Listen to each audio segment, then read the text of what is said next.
بسم الله الرحمن الرحيم. الحمد لله رب العالمين، صلى الله وسلم وبارك على المبعوث رحمة للعالمين نبينا محمد وعلى آله وصحبه ومن اهتدى بهديه واستنى بسنته إلى يوم الدين. أما بعد. السلام عليكم ورحمة الله وبركاته, and welcome to the 60th episode of the Islamic Fiqh. We spoke in the last episode, which was before Eid al-Hajj, about felonies or offenses, and we talked about the deliberate killing and the semi-deliberate killing and the killing by mistake and the rulings pertaining that. And we stopped at the offenses or felonies causing physical injury. And I know that this is a little bit difficult to a lot of us, and it's also difficult for me to explain, because this requires someone who is on the job, frequently judging these issues, handling and dealing with them. And this happens to us maybe once in a lifetime, and maybe it does not happen at all. This is why when we study it, if we manage to understand it, in a couple of weeks of time, it will all go and disappear. And this is why it is important that one revises this knowledge as much as he can, so that it does not go entirely away, but he tries his level best to make the best of it and remembers the most of it. So, what is meant by offenses causing physical injury? We're not talking about death. We're talking about something which is lesser than death. So any injury to the body that does not lead to death, this is something that is part of a felony, and we have to look into it. And Allah Azza wa Jal says in the Quran, as a form of punishment and compensation to the one who was wronged and transgressed against, Allah says, a life for a life. We spoke about that. And then He says, an eye for an eye, a nose for a nose, an ear for an ear, a tooth for a tooth, and a similar retribution for wounds. And the Prophet said, ﷺ, according to the books, according to Allah's book, a similar punishment is due. And this was in a case where a young female companion broke the tooth of another female companion after they had a fight. So these offenses, which do not lead to death, can be classified into three types. Either it is causing a wound, or it is causing a loss of a limb, or it is causing a loss of function of a bodily organ. And we will come to discuss these things. So first of all, the wounds. Wounds are of two kinds. Wounds that are to the face and the head, so this is a different category, and then the wounds to the rest of the body. As for the types of wounds, scholars categorize it into 10 types. 5 of them, there is no qisas. There is no getting even, an eye for an eye. No, we cannot implement this here. And what are these 5 types of wounds? A wound that scratches the skin.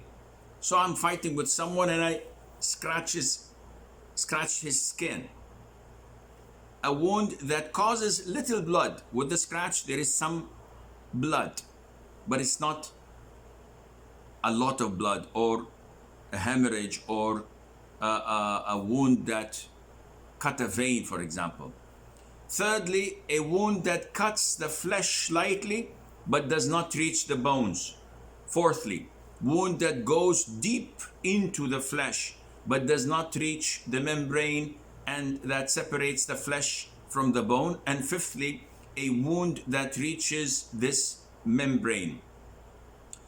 These 5 types of wounds, scholars say that it is not possible to demand qisas or punishment equal to the transgression.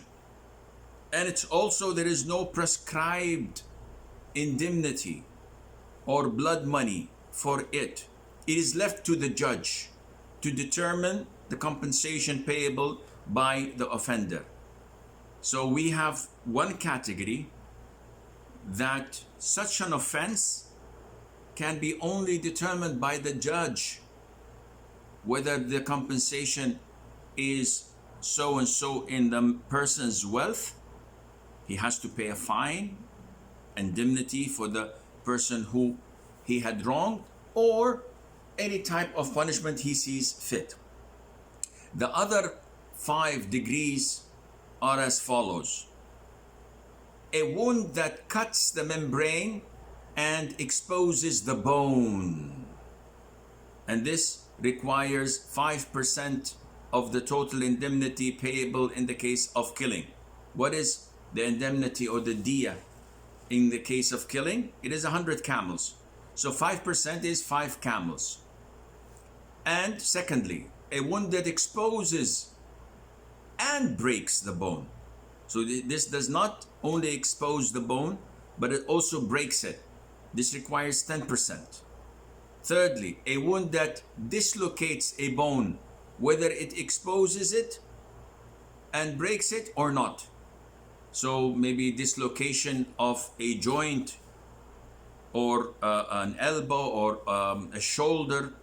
This requires 15% of indemnity.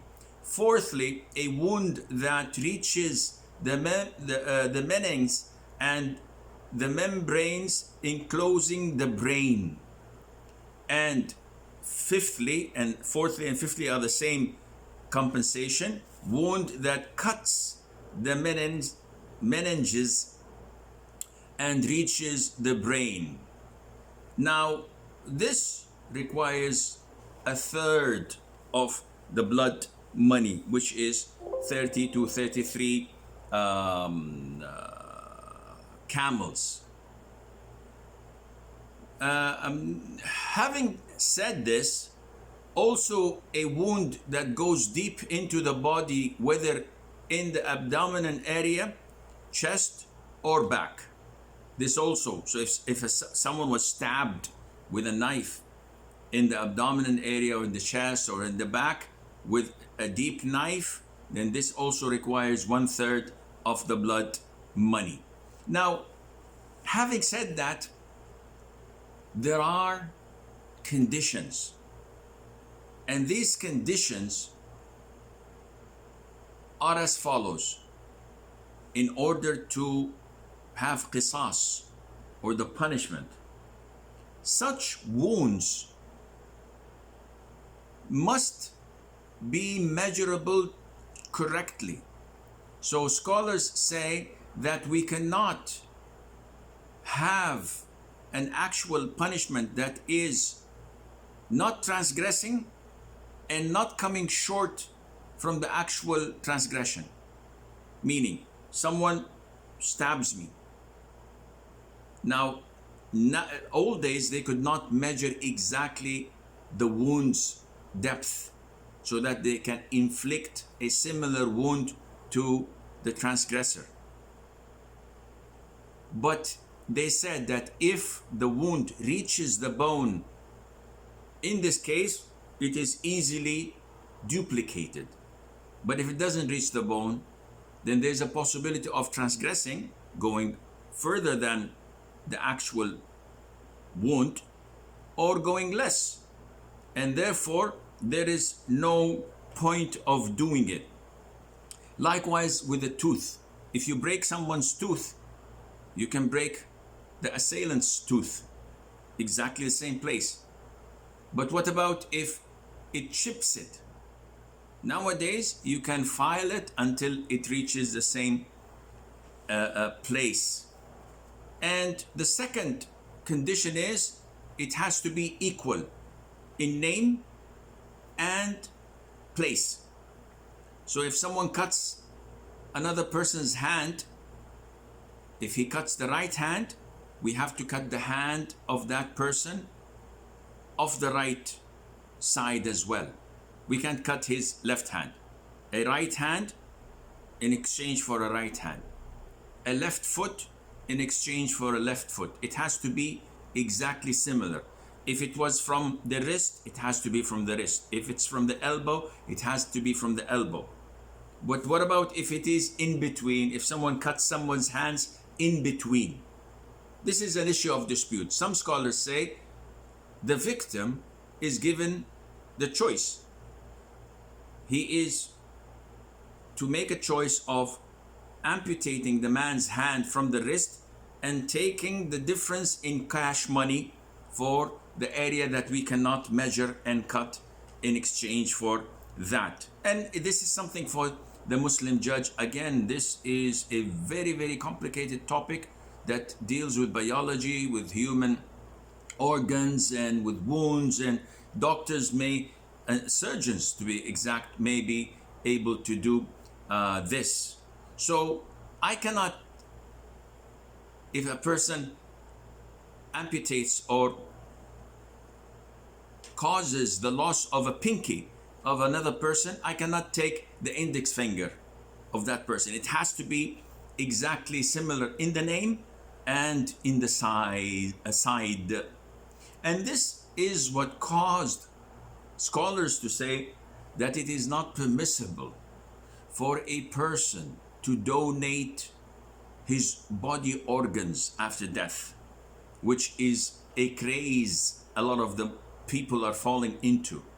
So a person writes in his will, after I die, you can take my a cornea or eye, whatever. You can take my liver, you can take my kidneys, you can take my heart, you can take whatever you want of body parts, as if it is a junkyard full of cars and you just stripping it of spare parts. This is not permissible. This is not your body. You have been entrusted with this body. After you die, it must not be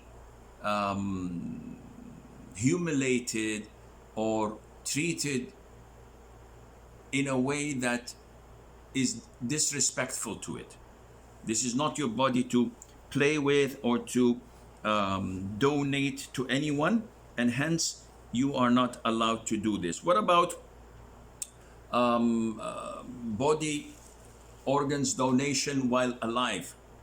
If the organ reproduces and there's no harm on your life, this is permissible. As I was told that donating part of your liver is permissible because it grows back again.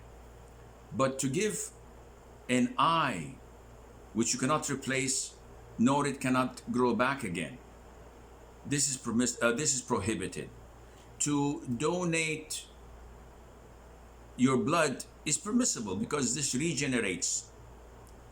If you have 2 or 3 kidneys and you donate one and there's no risk on your life, inshallah, this is permissible, providing that there is a cause and a reason for that, and it's not financial, because selling any of these things is totally prohibited in Islam.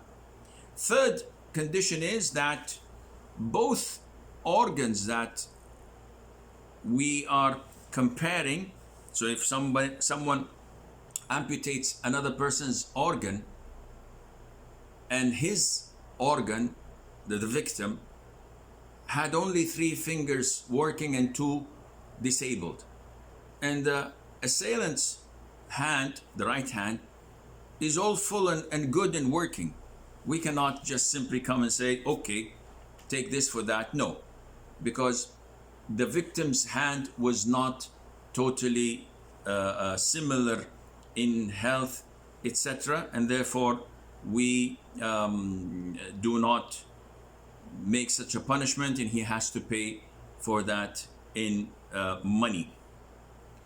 So I think this is about it. And in terms of why 5%, 15%, 10%, a third, this was taken from the companions, may Allah be pleased with them, and no one ever objected to it, which means that they agreed to it and accepted it. And this is in regards of wounds. Now, in regards of loss of limb, we spoke about that briefly, and we mentioned the conditions. And the scholars say it is similar to killing, murder, because it can be deliberate, loss of limb, it can be semi-deliberate, and it can be by mistake or an accident. And there are three conditions to be observed. The first one is that we mentioned that it has to be accurate without any form of aggravation of the injury. And nowadays, almost all types of injury can be measured by doctors. So a surgeon says, any type of wound, I can measure it, I can fix it, and I can easily duplicate it. So scholars, contemporary scholars, say against what the old scholars used to say, because the old scholars did not have this facility. So they totally prohibited it. But nowadays, as long as the surgeon can duplicate exactly the same form of aggression as a punishment, then this is permissible. And the three conditions were mentioned earlier. Okay, the third type, what do we mean by the third type? We said that offenses are of three types: either wounds, or loss of limb, or loss of function of a bodily organ. And the loss of function is not possible to measure and to duplicate. And this is why the scholars say that we cannot inflict a punishment similar to the crime. So if someone fights with another and causes him to lose sight maybe, or to have a reduction of sight, so he loses 60% of his sight, but he is not blinded, his eye is still in its place, in its socket. So this cannot be precisely duplicated and measured, because we can't tell exactly how much it is. So he must pay the victim the full indemnity, or half of it, or a quarter of it, depending on how we judge it. So for example, a person has one mind. He has the ability to hear, the ability to see, the ability to smell, the voice, the taste, the chewing, the ability to have intercourse. Some organs, we have two of them.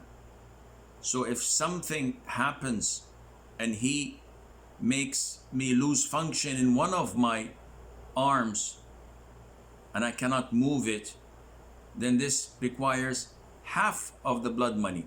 If I lose both hands, I require the full indemnity, which is a full blood money, or the diya, and etc.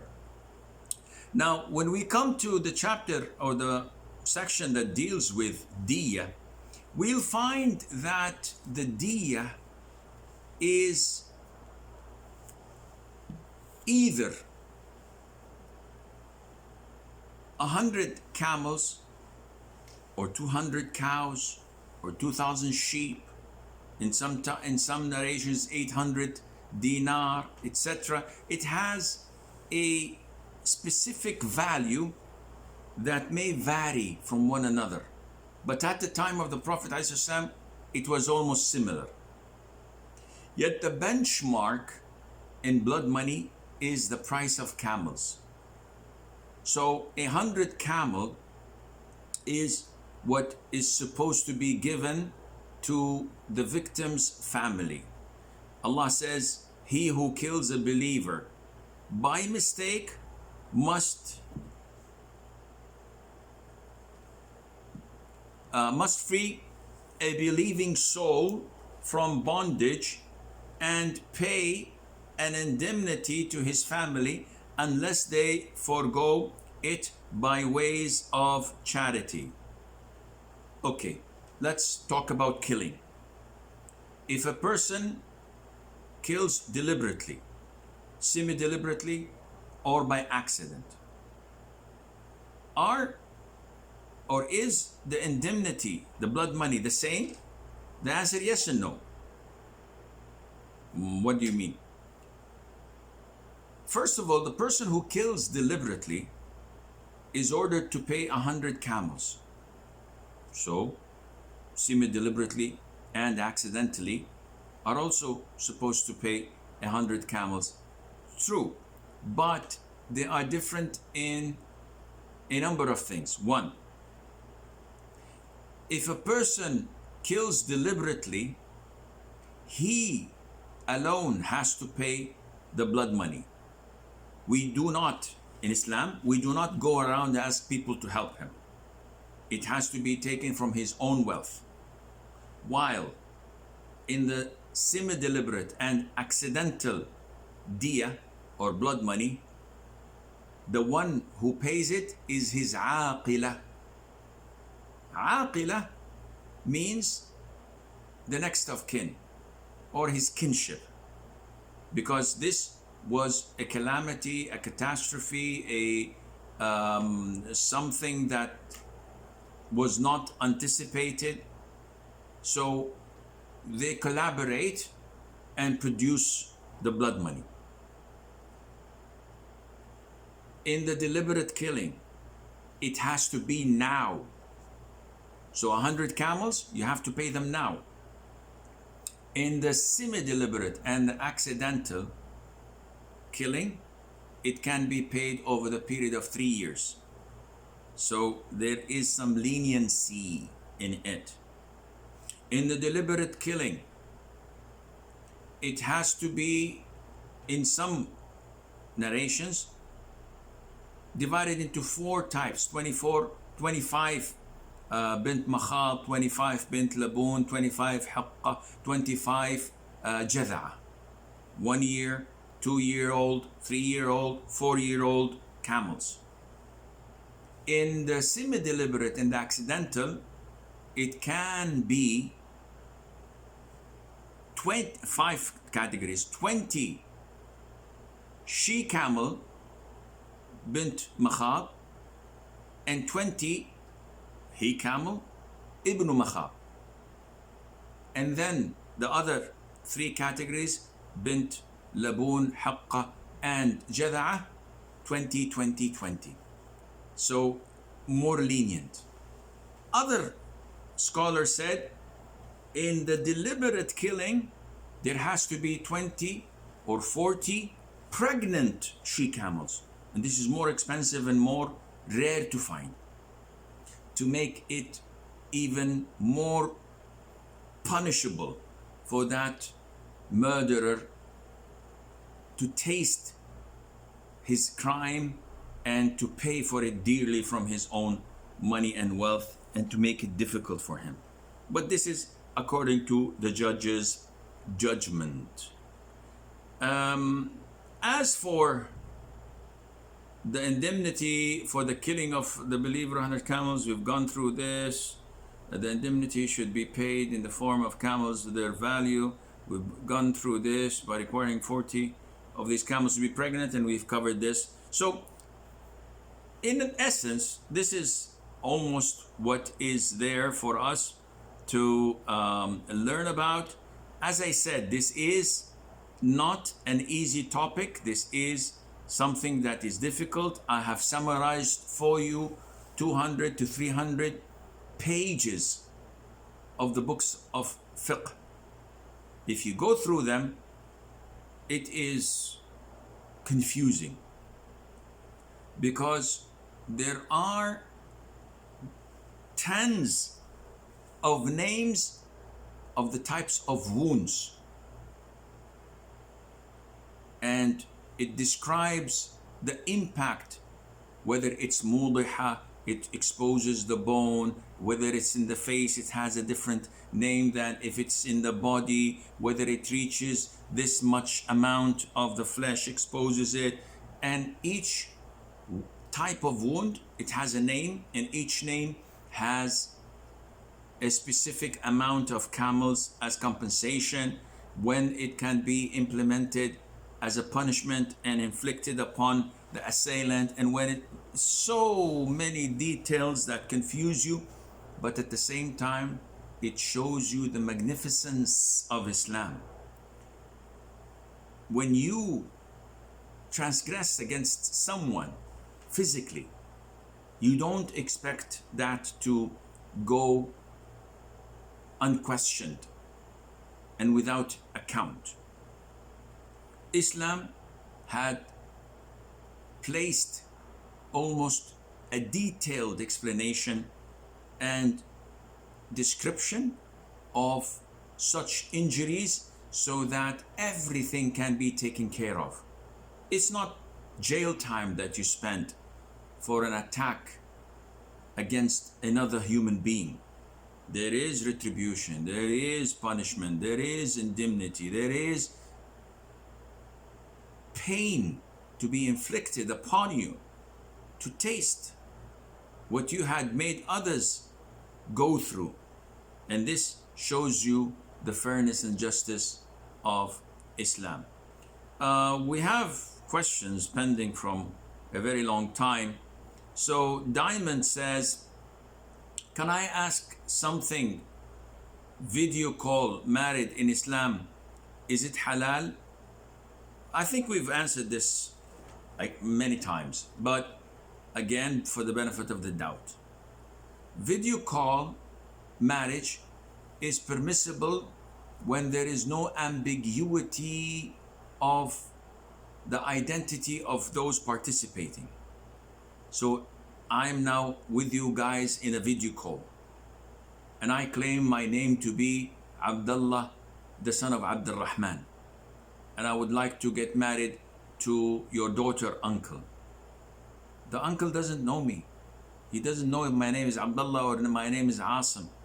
He doesn't know where I come from, what I do. So if he doesn't know me and the witnesses do not know me, I don't know her father, whether he is her father truly or just an imposter coming to give his approval, because the girl is with me in the same city and we met over the internet, or we go to the same school, or we work together, and we would like to make our relationship halal. So I said, I'd like to marry you, and she's an easygoing woman. She said, okay, let's get married. I said, no, it has to be done properly. Where is your father? Well, my father is back home. Okay, let's get his approval. And she knows that her father does not approve of it. So she talks to an uncle, to the janitor of their building back home, and she tells him, I'll pay you $100 and you pretend to be my father. And I see him on a video chat or Skype or whatever, and he says, yes, my son, I give you my daughter in marriage. And I say, I accept her marriage. And there are two witnesses, whether on my side or on her side. This marriage is invalid. You have to identify and make sure of the identity of the participant. If this is possible, then the marriage is legit, inshallah. Yet we have to always give the warning that I get tens of cases every month of people complaining that they got this type of marriage and now the girl doesn't know where the boy is, and she wants to call this marriage off. She wants to divorce, but he is not divorcing, and she cannot file any type of khul' because the marriage was not registered. Well, it is your mistake. It is your father's mistake.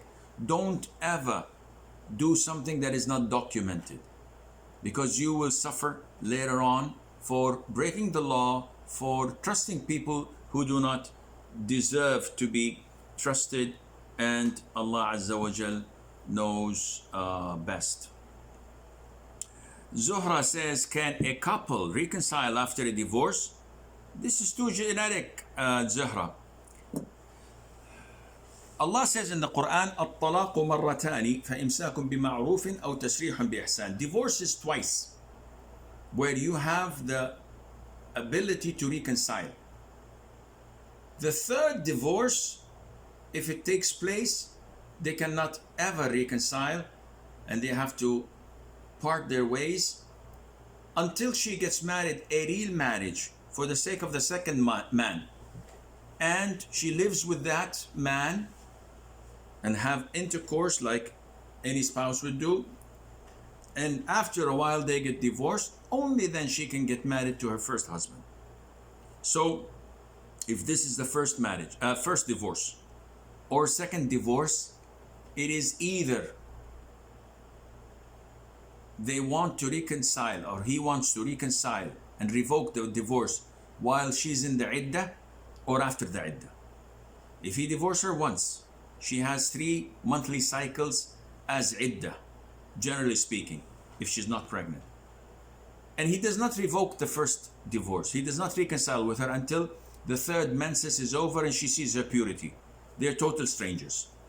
Now he wants to reconcile. Tough luck. You can't reconcile. You can propose to marry her again with a new mahar, with the approval of his and consent of her guardian, with 2 witnesses. And if she agrees and this is done, then you're man and wife again. But now you have 2 divorces left, because the third one is consumed, is gone. So you have 2 divorces. You do the same thing again, the same process. If it is within the iddah period, yeah, you can reconcile. You revoke the divorce. I divorced her now. A couple of weeks later, I said, listen, I revoke the divorce and we are man and wife again. That's good. Even if she doesn't want to, this is legit. She's your wife. 2 divorces down, 1 to go. Once the third divorce is uttered, that's it. Kiss the baby goodnight. And you cannot reconcile with her until she gets married again. Faizan says, can you tell me about the proper procedure and distribution of Qurbani? Well, the time of Qurbani is over, but as you might know by now, there isn't anything prescribed by the Prophet ﷺ. The only thing that is found is the saying and the opinion of Abdullah ibn Umar, Abdullah ibn Abbas, and Abdullah ibn Mas'ud, may Allah be pleased with them all. These 3 companions used to say that the Udhiyah, or as known in Urdu Qurbani, the Udhiyah is the Islamic name, so we should stick to it. The Udhiyah is divided into 3 portions. One is to be given to the poor as charity.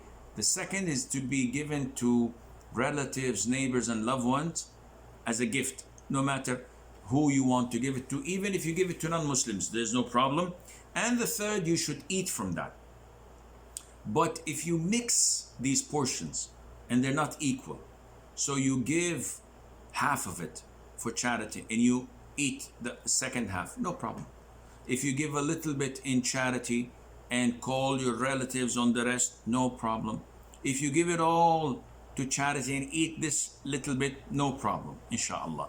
But to do the third is what the companions used to say and recommend. Zayd says, can a woman give her fellow women in marriage as her wali? The answer is definitely not. This is not permissible.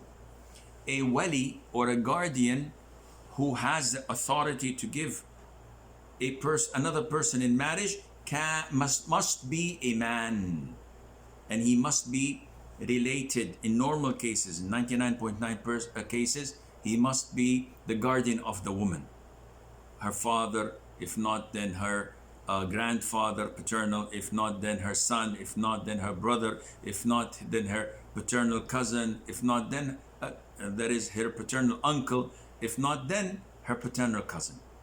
If she doesn't have anyone, then the imam or the Muslim judge or the Muslim ruler would be her guardian. Romana says, can I do ruqya for curing diabetes? The answer is yes. Ruqya can be done for any illness, whether mental or physical, you are suffering from. We do that all the time. Whenever I get stomach ache or heartburn or sports injury, I do ruqya to it myself, alhamdulillah, and I find tremendous recovery through it, because this is a blessing from Allah Azza wa Jal that He gives every individual, every Muslim. Express your poverty, your humility, your need to Allah Azza wa Jal. Recite the Quran, drink Zamzam water if you have, do your dua, and inshallah you'll be as good as gold. Jihan says, spouse are destined for Allah. Is this hadith true? I always get this question and I wonder what is meant by it. So after some pondering, I think that a lot of the people try to comfort themselves when they say that a potential suitor came and left, and we regret that he or she rejected our proposal. So in order to comfort themselves, they say that spouses are destined and by Allah Azza wa Jal. So this was not meant to be, so it will not happen. Also, when a woman marries a man and he's abusive or he's not practicing, she goes to the elders and complains, seeking advice, seeking divorce, and they comfort her by saying, it's destined by Allah, you have to live with it. And this is not entirely true, in the sense that it should not be meant to accept mistakes and to live with these mistakes to the end of your life just because it was destined by Allah. No, Allah Azza wa Jal tells us to seek a cure and solve our problems. If I'm starving, if I'm hungry, this was destined by Allah. But also Allah Azza wa Jal has told me to go and look for food and eat. If a woman has an abusive husband, or someone who does not practice, or someone who oppresses her when it comes to religious practices, we don't tell her it's destined by Allah, keep your mouth shut and live like a slave. No. You have the right to file for divorce. You have the right to go to the police and complain about his physical abuse if you can back this up with evidences, medical reports, etc. You have the right to file for khula if he is not suitable for you and to your family and to your children. So yes, marriage is destined by Allah. Your spouse is destined by Allah. But so is your divorce, so is dying, so is illnesses, so is everything that happens in this world. Nothing happens without it being destined by Allah Azza wa Jal. Karima says, 1. So many Muslim men travel abroad and marry to Christian or atheist women having contract. He pays her some money to be able to get residency, maybe for passport. but actually she lives her life with a boyfriend. And so what Islam says about this is totally prohibited, and it is cheating and lying. A real man doesn't do this. A real man gets into marriage, whether to a Christian woman or to a Muslim woman, for the sake of marrying her. And yes, we do not have what the Christians have, till death do us apart, but we believe that marriage in Islam is to stay. So when I marry a woman, it is not something that is timed and that after 3 or 4 years I'll divorce her and leave when I finish my scholarship and I get my degree. No, this is not in Islam. It's not in Islam to use my marriage to get a green card or citizenship or permanent stay in that country. This is not manly. This is not Islamic. And cheating and lying to the authorities like this is prohibited. Having someone registered as your wife at the side of Allah, yet having boyfriends and living her filthy life like this while she's your wife, this is a clear indication that you are a dayyuth.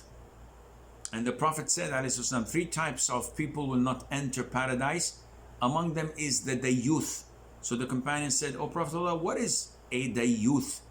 He said, dayyuth is a man who approves sins and filth to his wife. So if a man is married and he allows his wife to have a boyfriend or to chit-chat with men and go out with them, and he has no jealousy, he has no shame, he doesn't feel that this is wrong, his wife is dancing with his best friend, or his wife is having a meal and laughing at her head off with his neighbor, and it's all cool, I trust her. This is a dayyuth, and he will not be admitted to Jannah. May Allah protect us all. And the second question for Karima: if a man conditions to establish marriage to his fiancée is to have a certain job in a certain country, or else no marriage, can we consider this as a conditional marriage? Is it permissible in Islam? This is not a condition, because as stated before here or somewhere else, I don't know, a man does not stipulate conditions, because he has the authority to divorce whenever he doesn't like something.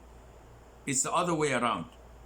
It's the woman who stipulates conditions before the marriage contract, saying that I stipulate the condition that you never stop me from working, or you never prevent me from pursuing my degree. And she has the right to ask for that, and he has the right to refuse. And if he refuses, there's no marriage. If he accepts, then he has to abide by this condition, because if he does not fulfill it in 3-4 years time, she has the right to call for a divorce. It does not give him anything, and she leaves him, she dumps him. But for the man to make it as a condition that his wife works in a certain country, this again is not a real man. He falls under the same category of the dayyuth we spoke about earlier, and Allah knows best. Thirdly, if someone proposed to marry a Muslimah, both are in a foreign country and her family approved it, is it okay in Islam to call or introduce her as a friend, not as a fiancé? Now this is a little bit overboard. They're not allowed to communicate to begin with, and they're not allowed to chit-chat or date or go for a coffee or to have a meal together just because her family approved their engagement. He's a total non-mahram to her. And all the time they're spending and all the chit-chats they're having, these are sins compiling over them, over their shoulders, and they have to pay for it. And by the way, a lot of such engagements end in breaking up. So yes, he does talk to her family and they say, yes, we approve the engagement, but the marriage did not take place. They consider themselves fiancés and they date, they go out, and sometimes they even have intercourse because she trusts that he is her man. And after a year or two of engagement, they break up. Because this is what they see in the West. This is what's happening in America and Europe. Celebrities getting engaged for a year or two to their fiance, and you see The Rock. If you like it, put a ring around it. So he gets engaged to her. They live like man and wife. After 2 years, maybe she even conceives and gives birth to a kid or two. They're not married yet. And all of a sudden, a change of heart, a change of winds, and they break up. So the woman now is not even divorced, but she was consumed and used and thrown like a bone to the dogs. Islam does not allow or permit this. Islam protects both the man and women. If they want halal engagement, they know the procedure and they have to get married, and Allah knows best.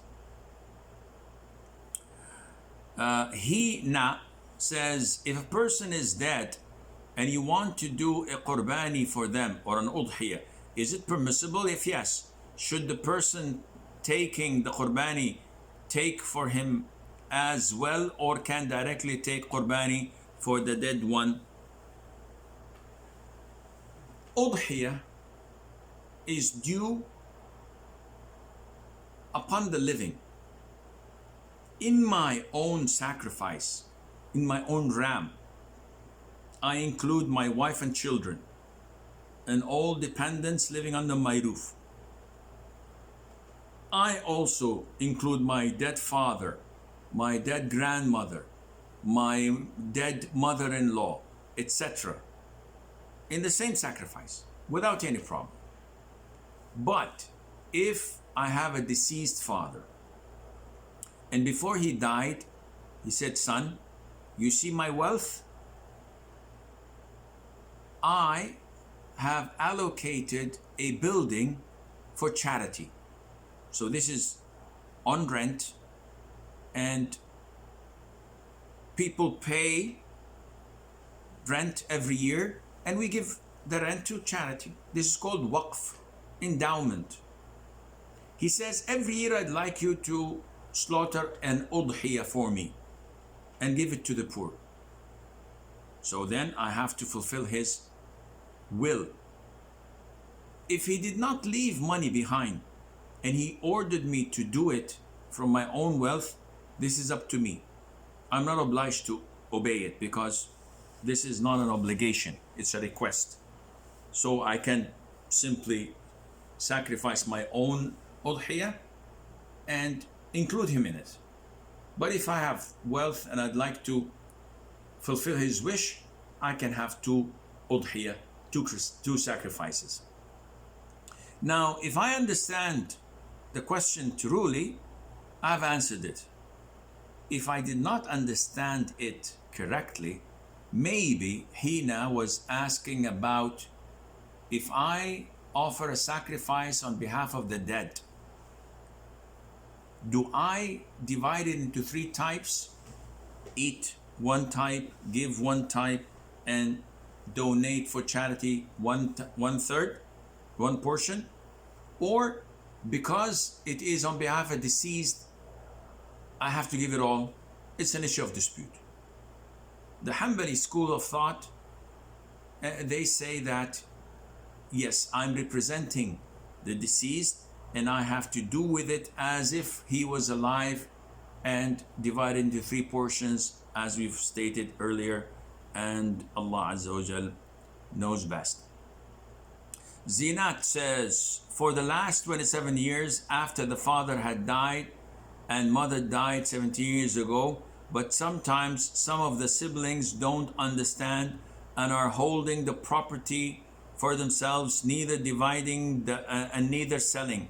So what Islam says regarding these siblings who do not want to sell inheritance property, what is the ruling and punishment for not distributing the inheritance and property? This is sinful.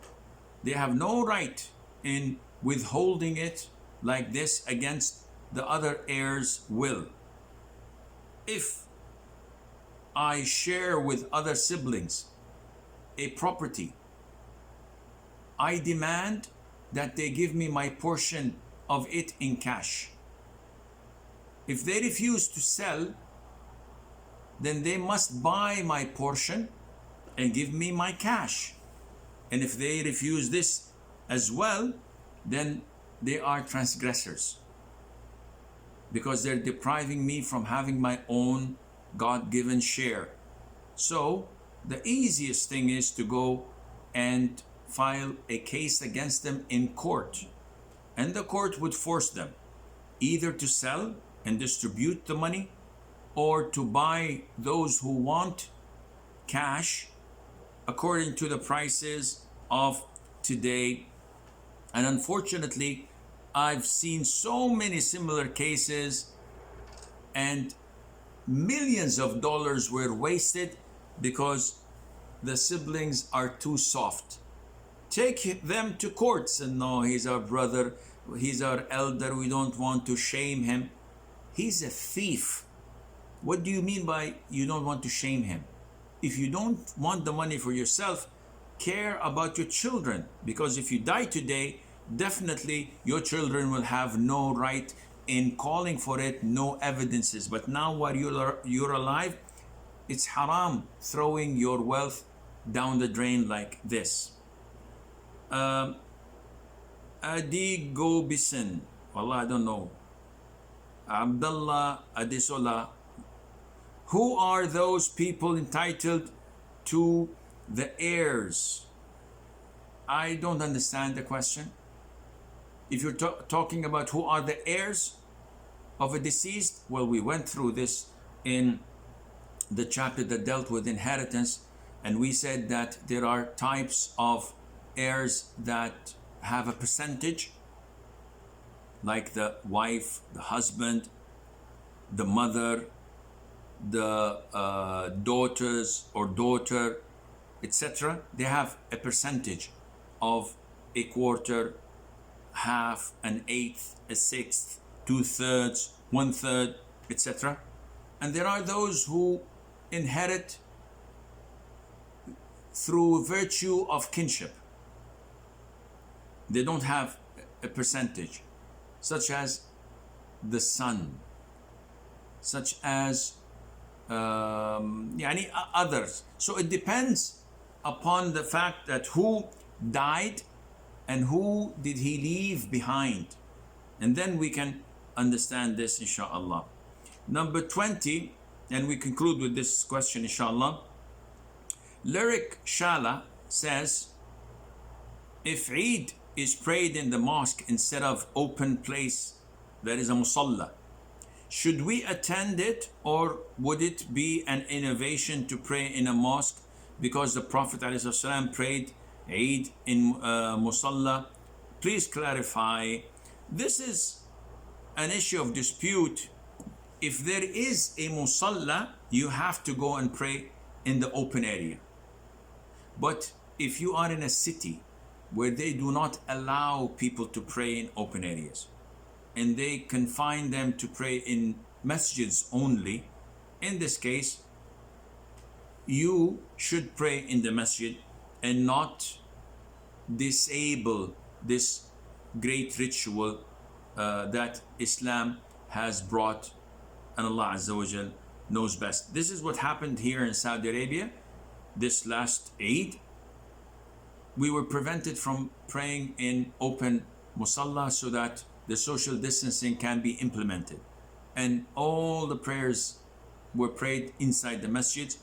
We didn't like it, but we had to comply with the instruction, with the orders, and we prayed the Eid within the masjid. May Allah Azza wa Jal make us steadfast on Islam and return the blessing and favor of Allah upon us, where we used to pray shoulder to shoulder, foot to foot in masjids without any delay or fear. هذا والله أعلم ونسبة العلم إليه أسلم وصلى الله وسلم وبارك على نبينا محمد وعلى آله وصحبه أجمعين.